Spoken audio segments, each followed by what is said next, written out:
earnings conference call of Anupam Rasayan India Limited.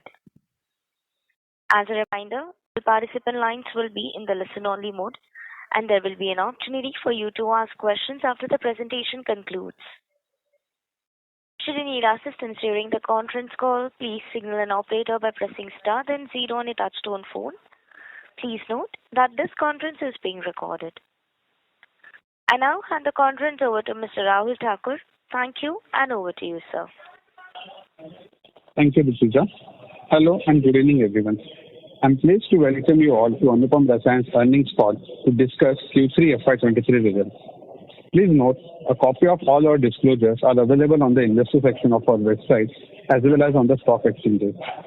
Anything said on this call which reflects our outlook for the future or which could be construed as a forward-looking statement must be reviewed in conjunction with the risk that the company faces. Today, from the management side, we have with us Dr. Kiran Patel, Chairman, Mr. Anand Desai, Managing Director, Mr. Amit Khurana, CFO, Mr. Vishal Thakkar, Deputy CFO. Now I hand over the call to Dr. Kiran Patel for his opening remarks. Over to you, sir. Thank you and welcome everyone to the Q3 FY23 earnings call. Wishing you all a happy, healthy and a prosperous new year. As we step into 2023, the macroeconomic environment remains fairly uncertain with clouds of recession threatening the global market. There is also hope and some debate for a path to a soft. Ladies and gentlemen, sorry to interrupt. The line of the management got disconnected.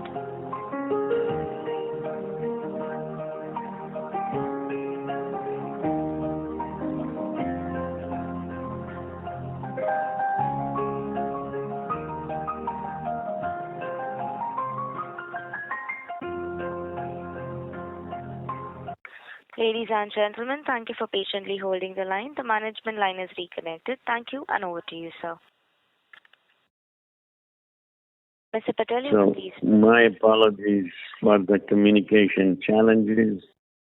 As I was mentioning, the economy is in turbulence and the elevated inflation, continued war in Ukraine, coupled with the high risk for leading economies entering into recession. Add to this the COVID situation in China. All of these factors make the overall economic.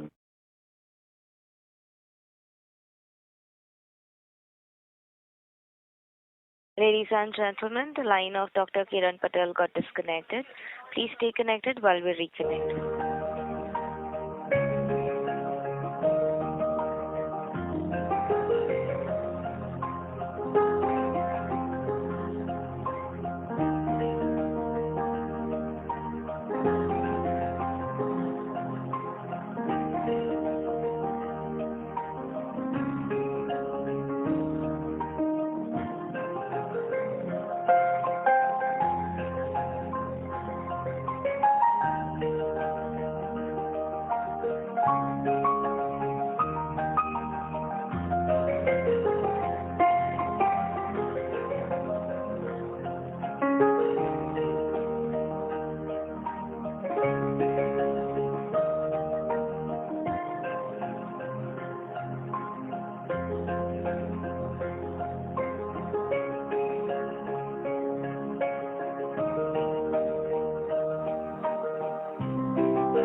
Ladies and gentlemen, thank you for patiently holding. The line of Dr. Patel is connected. Thank you, and over to you, sir.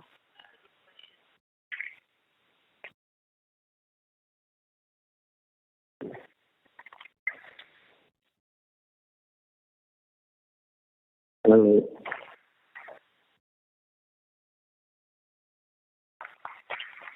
Can you hear me now?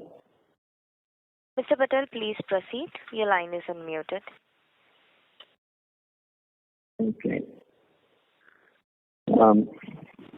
Please accept my apologies, but I'll continue.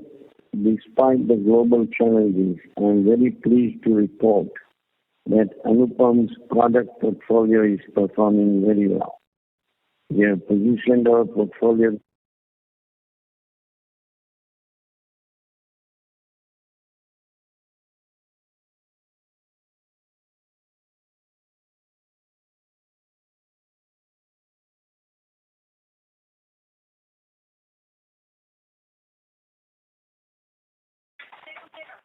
Participants, we will request you to please stay connected while we reconnect Dr. Patel.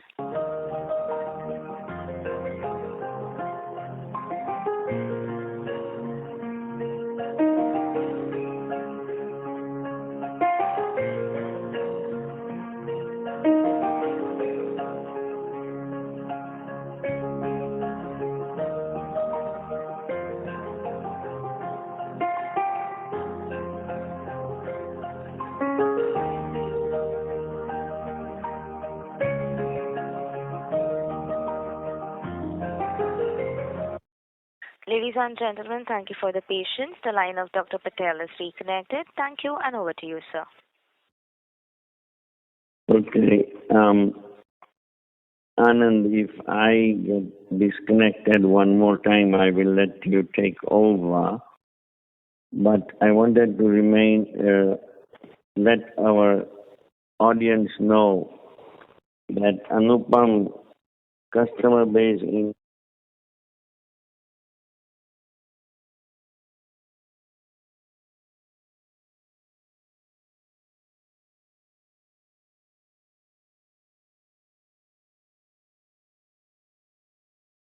I now request Mr. Anand Desai to please take over. Yeah, thank you, Dr. Patel, and sorry and apologies to the audience for Dr. Patel's problems in his communication. We get that. Hello and good evening, everyone. Welcome to our Q3FY23 earnings call. I would like to wish you a very happy new year, and I hope that the new calendar year brings with it better opportunities for all of us. Before I discuss the business performance of the quarter, I would like to highlight that after the fire at our Unit 6 in Sachin, we have been able to get revocation of the closure orders and approval to restart the plant from the regulatory authority. Now coming to business updates. During the quarter, our growth was lower than usual, primarily due to the hurry down of one of our plants. If we adjust for the same, then our growth would have been around 22% during the quarter. Since the plant has restarted, I'm confident that we'll witness robust growth in our sales in Q4 FY23. I will let Amit Bhai and Vishal Bhai take you through discuss the financials in detail in their opening remarks. As we continue to grow and consolidate our position, expansion of our management bandwidth would be a key to this process. I am delighted to inform you that we continue to expand our business development team, and we have added 11 people with huge experience in the past, while we are working in different MNCs across our key geographies and target companies. We continue to build a strong business with our existing customers by gaining wallet share, and with a new team in place, I am confident that this will help us serve our customers, both existing and new, in a much better way and further expand their client base. Our total products tally has now reached 250, with commercialization of one more product under LOI during the quarter. Till now, we have commercialized total of 4 core products under LOIs and contracts, and we will commercialize the remaining products in the coming quarters. Now coming to the pipeline for the products, we have a strong pipeline of products to be commercialized during Q4. We are further planning to launch 5 products in Q4, and majority of them will be in the fluorination chemistry. Before I conclude, I would like to highlight that customer interactions remain very encouraging. We have specifically seen strong interest from various customers on the fluorination side. We continue to work with the customers and expect more conclusion of LOIs for new products and conversion of LOIs into contracts in the coming quarters, which would further increase our revenue visibility for the coming years. Finally, to conclude, we see strong growth in coming quarters and years on the back of a robust pipeline of products to be launched. We shall have plant at Zone 6 during the quarter and expansion in capacity to cater to this demand. With that, I would like to hand over the floor to our CFO. Over to you, Amit Bhai. Thank you, Anand sir. Good evening, everyone. As Anand sir mentioned, our capex is going on as per plan. In last 9 months, we have invested over 100 crores in various capex projects, including brownfield expansions, R&D facility, and solar project. We expect this brownfield expansion project to be completed as per the planned schedule. This would provide enough capacity for the growth in next 3 to 4 years. On the working capital side during the quarter, we generated cash flow from operations of around 57 crores, which is higher than the PAT for the quarter. We have been highlighting this that we will be in a good position to generate strong cash flow as we bring down our working capital requirements. Therefore, I remain confident that we will generate strong cash flow from operations in the coming financial year. With this, I hand over the floor to our Deputy CFO, Vishal Bhai, who will take you through the financials. Thank you, Amit Bhai. Hello and Happy New Year to everyone. Thank you for joining us here today. I would like to briefly touch upon key performance highlights for the quarter and 9 months ended 31st December 2022, and then we'll open the floor for question and answers. Before I proceed, I hope you all have had the chance to go through the detailed presentation submitted to the exchanges and uploaded on our website. Kindly note, our numbers for the quarter and 9 months are consolidated basis, also include 10 fact numbers. I will first start the standalone financials for the quarter ended December 30th, 2022. Despite unavailability of one of our plants, our operating revenues for Q3FY23 was at 2,862 million rupees as compared to 2,662 million rupees in Q3FY22, up 7.5% driven by volume and price growth. EBITDA including other revenue was at 850 million rupees in Q3 FY23 as compared to 803 million rupees in Q3 FY22. Growth of 6% YOY. This would translate into an EBITDA margins of 29% for the quarter. Profit after tax was at 386 million rupees in Q3 FY23 as compared to 379 million rupees in Q3 FY22. On consolidated basis, operating revenue for Q3 FY23 was at 3,827 million rupees as compared to 2,662 million rupees in Q3 FY22, up 44% YOY.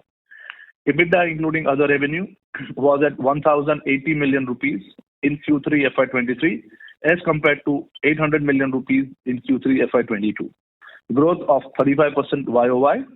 This would translate into 28% EBITDA margin for this quarter.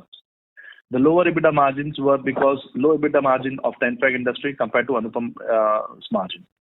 Profit after tax was at 544 million rupees in Q3 FY23 as compared to 379 million rupees in Q3 FY22, a growth of 44% YOY.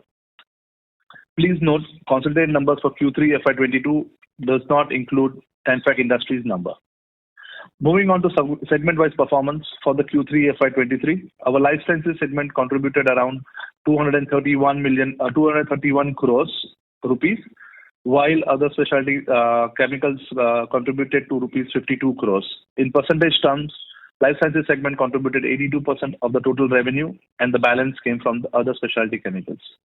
As far as revenue breakup is concerned in terms of geography, in Q3 FY23, the contribution from Europe was 30%, India 38%, Japan 15%, Singapore 15%, and the remaining 3% came from China.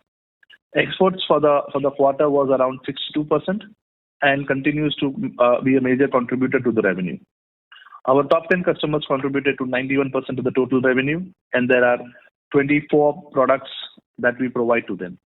As mentioned in our previous call, we plan to moderate the contribution going forward, and as we introduce the more and more products, this concentration is going to expand and go further. With that being said, we will open the floor for Q&A. Thank you. Thank you very much. We will now begin the question and answer session. Anyone who wishes to ask a question may press star and one on the touchtone telephone. If you wish to remove yourself from the question queue, you may press star and two. Participants are requested to use handsets while asking a question. Ladies and gentlemen, we will wait for a moment while the question queue assembles.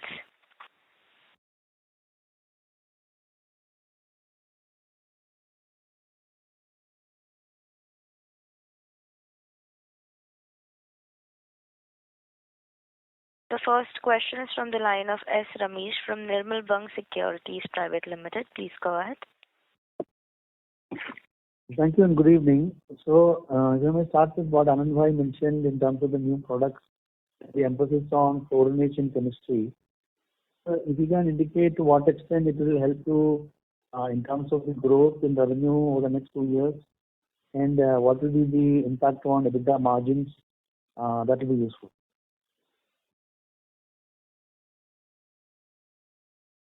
So, Ramesh bhai, I would like to just add a brief note first, and then on the specifics, Vishal bhai can take the question. On the brief note on the fluorination side, all these products, as we've been mentioning in the past, we have been working on them since last 3-4 years. The customers had asked us about our supply chain as to how we will be building on the supply chain, and they would have asked us, they had asked us that they would go forward onto these products only once we were clear with the supply chain. Once the contract was in hand, the customers changed and came back to us that yes, we can start the business now. And so that is how all these products are falling in place now. We understand that there is a time lag to introducing these products, but we have been working on these products since last 3-4 years. It is only that the customers had asked us to start the business only once the contract acquisition was in place, which is there now, and that is how this business was started. I would now ask Vishal bhai to take this, go ahead on the remaining part of the question of Ramesh bhai. Vishal bhai, please. Thank you, Anand bhai. Mr. Ramesh, what we had mentioned earlier also, and based on the consulting firm's feedback as well, but from the pipeline that we have been building up and what Anand bhai has mentioned, we are looking at a revenue of $220 to $260 million over next 3 to 5 years. And we see that revenue starting to build up in next 1 to 2 years and growing further. We also, as we had mentioned earlier also, today also, 12 to 15% of our revenue comes from fluorination chemistry. And as we go, we will keep on introducing these products, which will only contribute to these numbers. Coming to the margin side, typically these are all high value products, as Anand bhai had also mentioned, and this should have a higher EBITDA margin. However, for the sake of caution, we would tend to guide that our EBITDA margin shall continue in the similar range that we have seen in the past. I hope that clarifies, Mr. Ramesh. So, to get some more light on this, in fourth quarter, will we see it adding materially to your revenue compared to, say, the year ago level? And if you look at FY24 and 25, if you can just indicate, out of this $220 to $250 million over 5 years, how much of that do you expect in the next 1-2 years? Will it be equally spread? Will it take time? So that would be very useful in terms of, making the estimates from this business over the next 2 years. Sure. So Mr. Ramesh, as we had also mentioned that, and what Anand bhai has also initially indicated as well, that, these takes time to commercialize, and B, once it is commercialized, it will have its own growth curve to go to the potential. So that's how one should see it. So if you see in the early part, we will have a limited contribution, and as we go further, the contribution shall start increasing significantly, and that's what we can guide for now. At later stage, we can get more specific in terms of numbers, but today we will say that this is how one would want to see this. And to clarify, the products which Anand bhai mentioned in fluorination are commercialized. Sorry, I missed your question. The products which Anand bhai mentioned will be launched in quarter based on fluorination chemistry. There is any commercialization, an agreement between you and the customer to develop them? I'm sorry to interrupt you, Mr. Ramesh, but your voice is breaking, sir. We are unable to Just hear. hold on. Yes.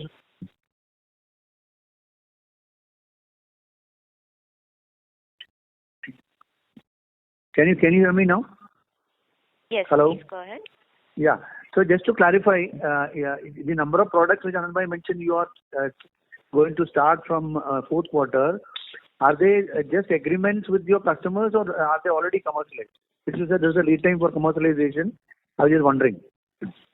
No, so as what Anand is saying, when we say commercialized, which means that it will be there we'll be selling them to them.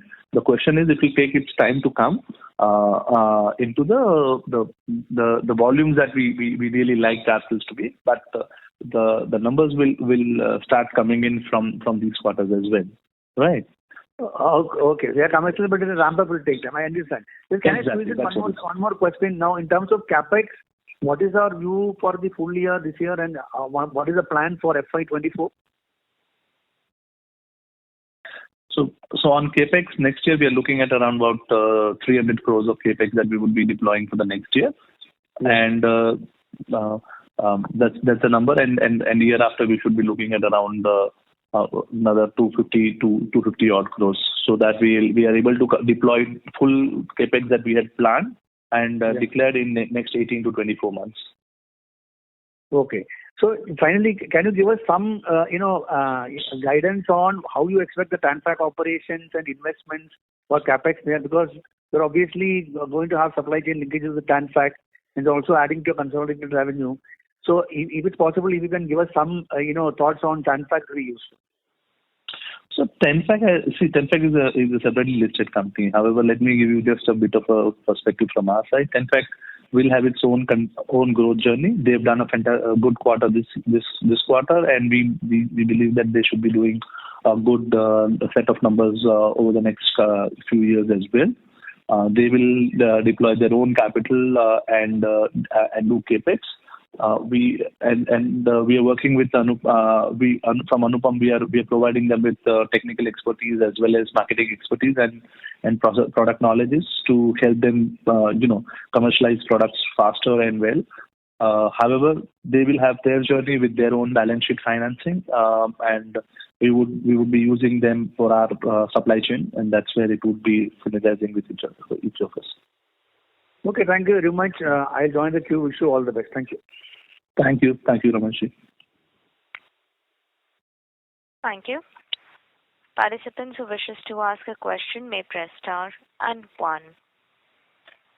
The next question is from the line of Ankur Periwal from Axis Capital. Please go ahead. Hi sir, thanks for the opportunity. Just continuing with the new product launches, the initial comment suggested 5 odd products largely for the fluorination business there. The ramp up, while there will be a gradual improvement there, from a product approval stance, one, how many more products should one expect here apart from the 5 that we are planning in this quarter in Q4? And second, what time frame should we consider in terms of a visible delta in terms of our revenue growth?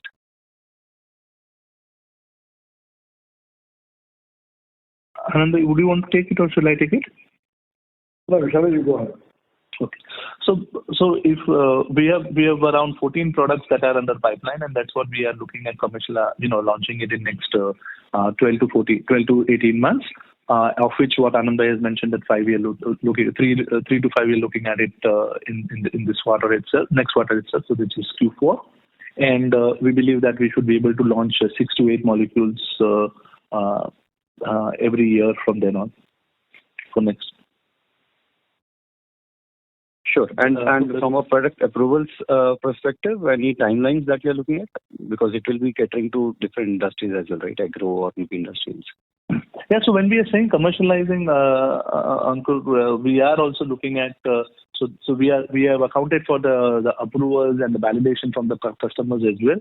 And this timeline is inclusive of those permissions and validations from the customer as well. Okay, great. And your revenue guidance of 25% plus, does that include the benefit of these products as well, or these products are top up and the core business will grow at 25?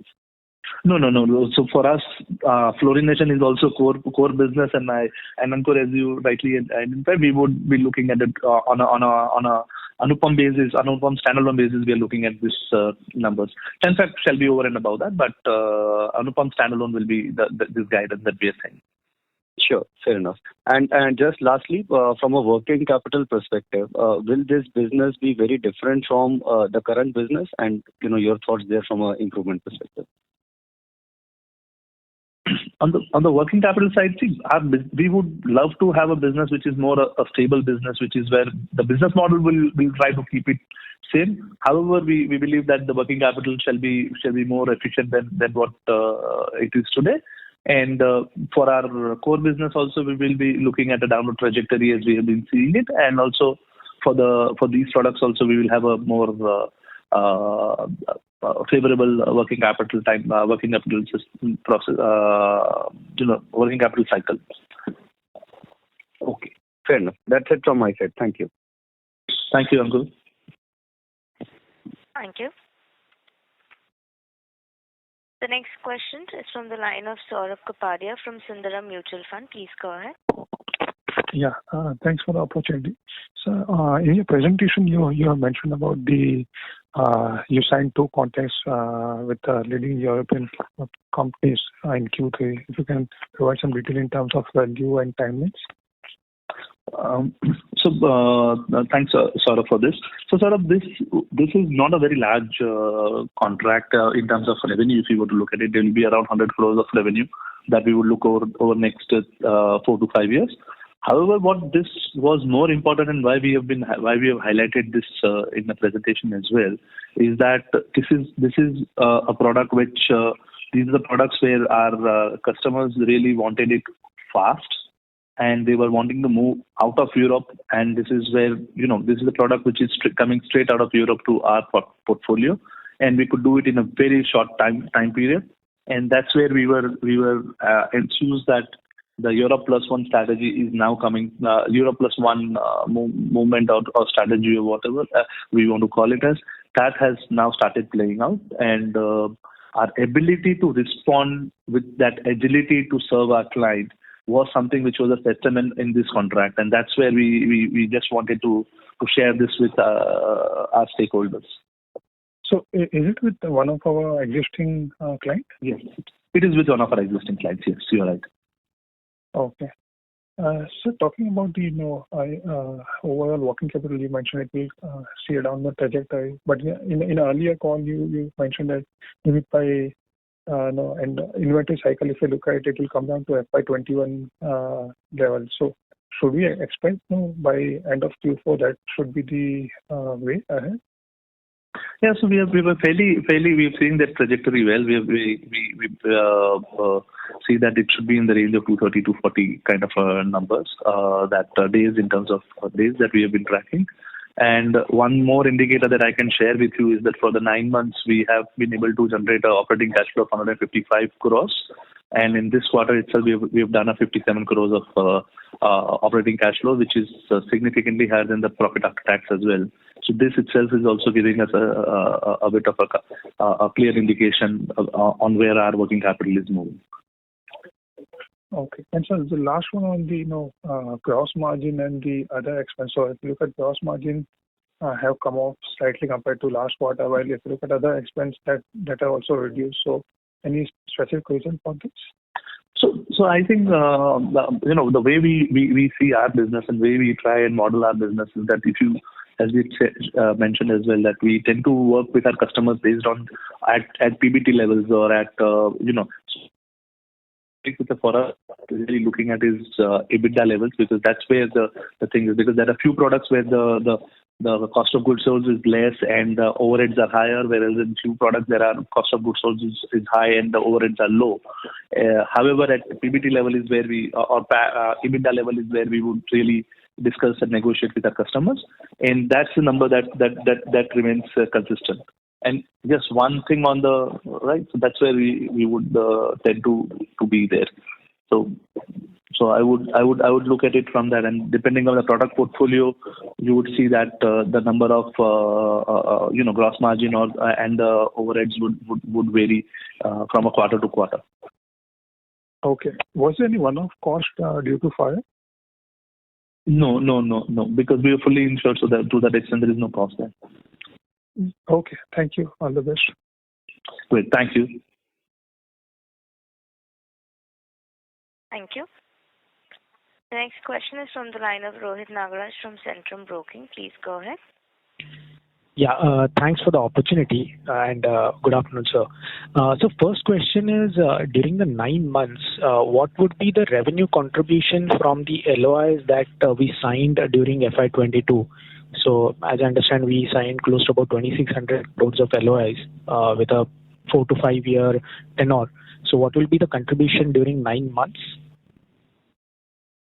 LOIs and contracts this 9 months should be around 75 to 80 crores in this 9 months. And as we go next year, we should be able to ramp it up to at least 200 plus. And next year onward, post that, so FY25, we should be able to have a full value that of the contract that we would have expected from that. So which is basically 475 odd crores coming from this LOIs and contracts.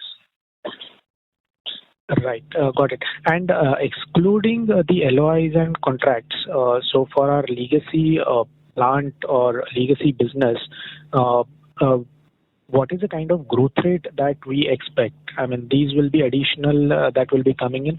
Apart from this, obviously, we'll be adding the fluorination products from Q4, so revenues from that also will be ramped up. So on the legacy business, what is the growth rate that we target? Based on the, I think we have also done some debottlenecking based on those assumptions. So the way to look at it is these are all my product portfolio and my business. So if I were to slice it into two and say my legacy business and new business, because every year our growth will be driven by 2 or 3 different factors. One is my existing portfolio giving me a volume and a price escalation. 2 is coming from the newer products that we introduce, and also the newer chemistry that we introduce. But if you look at it, that's where we would suggest, and our numbers would be in terms of total growth is where we should be looking at across all the 3 ones. If we try and slice it out, it may not be accurate because there are products which are launched last year and last quarter, and they will have their own ramp up. So that will be really challenging. But if I were to give you a guidance as we have been giving, we should be able to do a 25+% growth rate over the next year, and you can take those numbers for the future as well. Right. I think I hope I'm helpful enough. Yes. That's really helpful. I was just going to come on that question in terms of guidance. Just one number which I missed. FY23, what would be the capex? I think you said FY24 will be 300 and year after that 250. And we've done 100 crores during the 9 months. Okay. It will be around 170 odd crores, 175 crores kind of a number in terms of capex. Right. And just one clarification for the next couple of years for the capex, given that our CFO is increasing, do we need any additional debt to fund it? No. We are fully funded. In fact, I will be generating more cash out of my business because if you look at it, I'm fairly funded on the day one. We will need no debt to grow. Do the capex that we have budgeted for now. Sure. That's all from my side. Thank you so much and best of luck. Thank you. Thank you. The next question is from the line of Vidit Shah from IIFL Securities. Please go ahead. Hi, thanks for taking my question. My first question was on the working capital front. Just if you could give us a status update on the negotiations that were happening with customers to make billing biannually, semi-annually. Sorry. How have they gone? How many, what percentage of revenue generating customers have agreed to this, and how many have pushed back on it? So as we say, I can say that around 60 odd percent or little higher than that of our contracted revenue, we've been able to move that. Others, we are working with them, and as you know, these are all large corporates with their own internal systems and processes, and and so many years of their dealings. It will have its own time, but we are moving ahead. And if you see the kind of the operating cash flow that you are seeing, this is also a reflection of one of this as well. Okay, so 60% of revenue has been moved to 6 months billing, and the rest is being negotiated. Is that the way to look at it? Yeah, 60% of contracted revenue. Yeah, you are right. Okay. Got it. And on the revenue front, we lost roughly 45 crores of revenue due to unavailability of capacities. I believe one unit has restarted, one is still pending. So, when do you expect that unit to be back and running, and how much loss could we anticipate in 4Q? Just adding, I believe that we should be able to start the other unit also soon. We do not see any significant loss of revenue come because of the unavailability of these plants. Maybe if it will be 5 to 10 crores at max, maybe. But I'm not wanting to guide on that number for now. Let's just wait for a little bit time before we can guide on that. But we don't see a significant one. We are hopeful to get the permission soon. Okay. Got it. And just one last question on the capex schedule. The fluorination capex of 420 crores. Any specific dates when parts of this would be commissioned? 18 to 24 months, I think you've said. But when and how much would be commissioned? If you could just dwell more into detail into the schedule of commissioning of that. So we are looking at starting one plant maybe by March 24. But just give us, it's little out, right? So we have a plan, but probably a quarter more, and we will be able to give you a better visibility as well. Today the plan looks like that in this time frame. But please don't hold us with this dates till at least one more quarter, and then we can be more firmer on that. I hope that's fair and fine. No, that's fine. Thanks so much for answering this. Thank you. The next question is from the line of Siddharth Gadekar from Equirus. Please go ahead. Hello. Please Hello. with your question. Yeah. So you just spoke about one opportunity from a European customer coming to us because of the energy crisis and other issues. So is it fair to assume that this order might be sticky in nature, and the customer will not restart the plants once the energy crisis normalizes in Europe, or how should we look at that revenues? And would you want to take it, or shall I continue with this? Please continue. Okay. If you really look at it, whenever two things. Let me make a statement that our understanding is that the energy prices, new normals for the energy in Europe will be different than the old normals of energy in the Europe, and that I think that we believe that should play out. However, having said that, I would also say that typically what we have seen historically and also is that once the product moves out of Europe to a country like India or China, it doesn't go back. Because these are not like somebody saying, I have a trouble for 6 months, please do work for me, and then they take it back. These are more long-term in nature. They are more strategic in nature, and that flow happens. If you see this flow, it was not as if that products were not moving from Europe to China and India or China and India. However, what happens with these kind of events happening, there is a accentuation or the hastening of that process that happens. And the products move earlier in the life cycle than the later in the life cycle, and that's what we have been seeing, and that's what we were also trying to mention by that LOI that we mentioned, and that's the process, that's the drive, or that's a trend that we are trying to just say that there is some bit of a green shoots or validation of that trend that we anticipated, and that's what we are saying. So to answer your question, we believe and we have a reasonable comfort that the product that comes here doesn't go far, because we will not take products which are for 6 months or 12 months. We would take products which are for 5 years, 3, 5, 7 years and lifetime. So got it. So secondly, you also spoke about some more commercializations coming in the fourth quarter in the next year. Now, are these some new opportunities, or these are also something that is moving out from Europe? How should one look at these kind of opportunities? So see, if you see, we always have a pipeline, and if you see, we have a product pipeline of 90 products that we have mentioned in our presentation as well. And these are the pipeline products which gets mature over a period of time. And as we had said in the historical conversations as well, that 6 to 8 is the kind of a number that we see we will be able to commercialize. And that's these products are the result of the effort of this product pipeline. So I was just getting if we are looking from a Europe plus one opportunity, are we seeing any incremental traction because of that, or these are the regular businesses which is coming in now incrementally?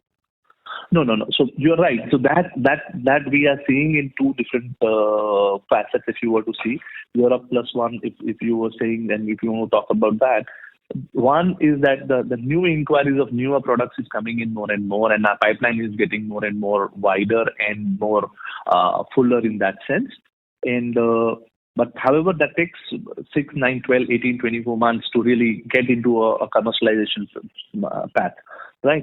Second thing, what happens is that what we were talking to them earlier and what they were looking at in, let's say, launching into doing a transfer in 24 or 25 has moved to 24 or 20, which is so the period has got little pulled up is the one, and two is they have also come and improved the volume projection that they had given. So, like in few contracts, we have seen that the committed volumes have gone up. So there are two level of positives that we can see here. Okay, so got it. And in terms of Mr. Garekar, may we request to please rejoin the queue? We have 5 minutes. Sure. Thank you. Ladies and gentlemen, in order to ensure that the management is able to address forum all participants, please limit your questions to 2 per participant. If you have a follow-up question, you may rejoin the queue. The next question is from the line of Ratish Warrior from Sundaram Mutual Fund. Please go ahead. Yeah, thanks for the opportunity. Hi, management. Just I had one question. Am I audible? Yes, you are. Please go ahead. Yeah. Just I had one question with respect to working capital. I think there have been earlier a couple of questions, but just to get some clarity, a couple of calls back, we had mentioned that, if I'm not wrong, we had mentioned that, because of various global supply chain issues, etc., we are holding on to higher inventory as per the customer requirement. And second, I think earlier participant, one of the questions you had answered now that 6 months contracts were moved upwards of 50%, more than 50%. So I'm just trying to understand, where do we see our working capital, settling over the next 2-3 quarters or next year, and all this 60% of coming in 6 months? How should we look at it from the working capital perspective, number one? And second, regarding the earlier question of, this normalization of inventory, how much of that would have got normalized and how much more do you expect? Just can you give us some thoughts on this? Thanks. Sure. On the inventory side, if you look at it, the numbers, as we have mentioned, that these numbers are dropping and it will continue. The number of days for the inventory will continue to drop. The number is guided for the full year is around 230 to 40 kind of a number, and as we enter the next year, we will see that trajectory continuing, and we should be looking at numbers going further down and around 200 and below over a period of next 3 to 6 quarters. 3 to 5 quarters. So the 6 months when we are saying, how it is impacting our working capital? Again, just give us. So what happens is So because we do when we do an annual pricing, then you need to stock up accordingly. right? Because you have a one fixed price and you don't typically get the one fixed price from our suppliers, and even if they give you, they are for a month or 2 or 3. So we need to hold inventory in that sense. But the moment you go to 6 months, that requirement of the inventory holding to hedge the price reduces to that extent, and that further translates into a more a lesser working capital intensity in terms of inventory. So because of this, sorry, one clarification again on this. So because of this 6 months, how much would have our inventory days or working capital reduced? Because now I think, as you mentioned, 60% is moved towards 6 months, right? So compared to last year, now what would have been the benefit? Thanks. So, see, I would not want to put, because there are very very different. So there are multiple factors playing out. One is your cost of the inventory dropping down. 2 is your the 6 months pricing structure, and 3 is also the inventory is dropping because of the pure cost of inventory dropping as well, or price of the inventory dropping as well. So I'm not able to put one point on finger and say this is the exact number because of this. However, in total, as we said, we have been able to reduce it, what we mentioned in the last quarter as well, and we believe that the total number will come down to this level, what we have said. So apologies if I'm not able to give you an absolute number, but that would be little difficult to answer that today.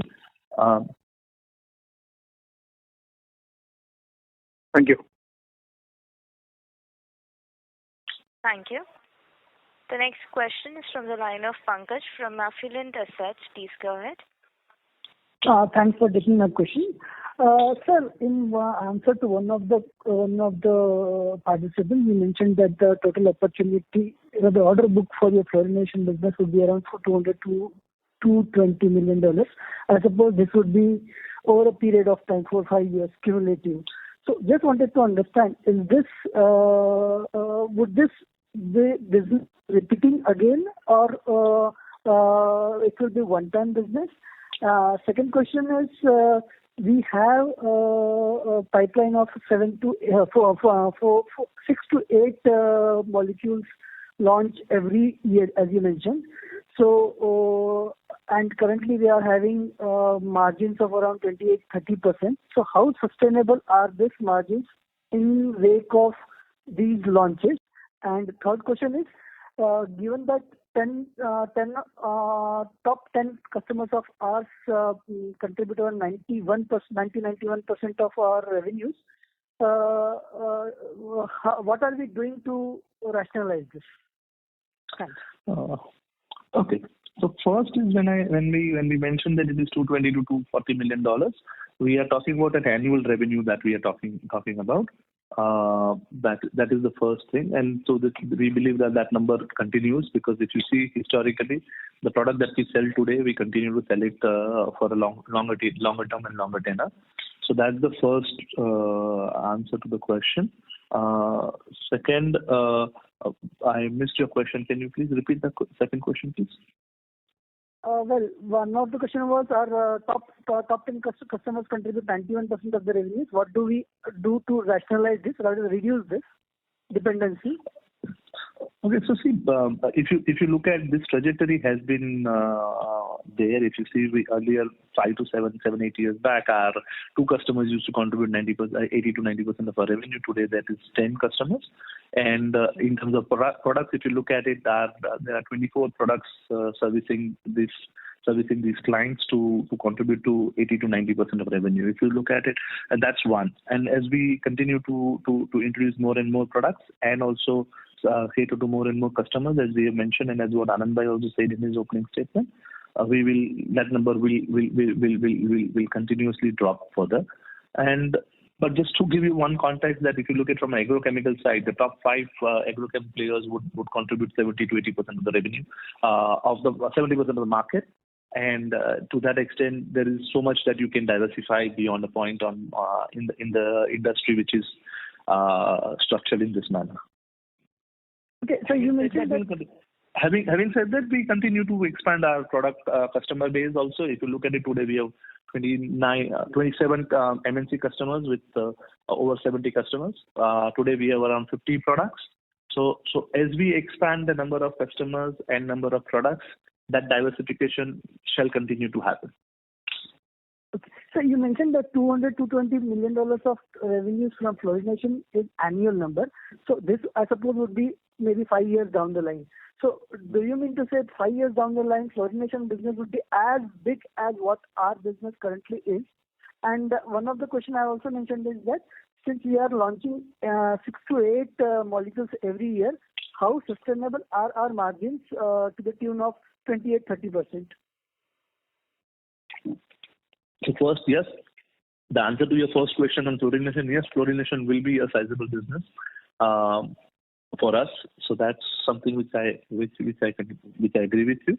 As we launch new products, that continues. However, if you see historically also, we've been introducing multiple number of products, and we've been able to maintain the margin.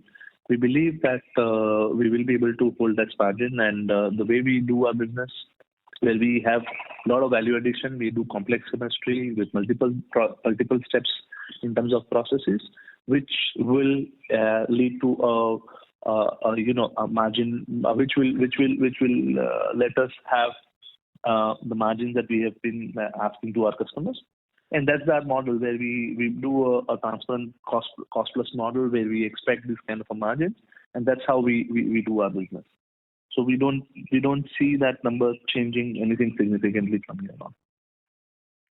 So our products or launches are mainly specialized chemicals, not commodity, right? Yes. Okay, thank you, sir. Thank you. The next question is from the line of S. Ramesh from Nirmal Bang Securities. Please go ahead. Good morning. Thank you very much for the follow-up. One of the thoughts I had when you compared the second quarter with third quarter, your sales revenue has declined more than the decline in the cost of goods sold, including the change in inventory. So the sales has declined by 28 odd crores, the cost of goods sold has declined by 10 crores. So is there a lag in, the kind of pricing you're taking, or is it that some of the products are enjoying lower margins in this quarter? How do you explain this on a sequential basis, on a quarter-on-quarter basis? Yeah, so it's Ramesh, it is more to do with product mix, because what's the total product, what are the products which we have sold, as I was mentioning earlier also, that as the product mix changes, there are a few products which have a higher gross margin versus higher gross margin and lower overheads versus lower gross margin and higher overheads. So it's all to do with the product mix that is there. Nothing really has been changed in terms of ability to pass the prices. Otherwise, and then that's where, if you look at from an EBITDA point of view, our EBITDA percentages will be similar to what we have in Q2 as well. Right? Okay, so let me take this discussion further. In the context of this global slowdown, recession, and the commodity deflation, we are seeing prices across chemicals falling. Should we assume that in your contracting business, you are not likely to see any inventory losses or the cost of high cost inventory, hurting margins, say maybe for 1 or 2 quarters, and you will, if you are able to, ramp up your volumes and higher margin, that should translate into higher margin? Is that the way to understand? Because in chemicals, typically when you have 1 or 2 quarters of prices coming down, there is a high cost inventory which hurts your margin. So is that risk less in because of your structure in terms of your reliance on the contracting business? Yes, you are right. That's the case, because my customers know what quantity I bought for them and at what price I bought for them. So that is passed through, and that does not lead to any impact or any inventory write downs or write ups for us. Okay, thank you very much. Thank you. Thank you. The next question is from the line of Rohit Nagraj from Centrum Broking. Please go ahead. Yeah, thanks for the follow-up. So just one question in terms of guidance. So in 9 months, we have done top-line growth of about 21%. And earlier, the last quarter, we were guiding close to about 30% plus. So what is the guidance for FY23? And I think for FY24, you had mentioned 25% plus guidance. So just wanted to have what would be the base for FY23? So FY23, I don't want to hazard I don't want to really guide an exact number because that would not be a very ideal way of saying that. But if you see that number of 21, we should be able to go at least 300 to 400 bits more than this number for an annual basis. Right. And just one more clarification again on the sequential basis. There is a the interest absolute interest cost has reduced by a couple of crores. So is it because of the working capital coming down, and would this be a run rate which we can take it forward? So yeah, you're right. That is an efficiency in the working capital that has reflected in the interest cost. And as we improve that, this should improve as well. But just mind you that we are also doing capital deployment and also growing. But right now, that number should look at in this range. Thank you so much and best of luck, sir. Thank you. Thank you, Rohit. Thank you. The next question is from the line of Siddharth Gadekar from Equirus. Please go ahead. Hi. So one more question in terms of the demand. Are we witnessing any demand slowdown in our existing orders or any indications? Because we have heard a lot of people talking about high inventory built up across the channel. So any sense on that? So as we had mentioned in last question as well, the few questions that right now we are not seeing any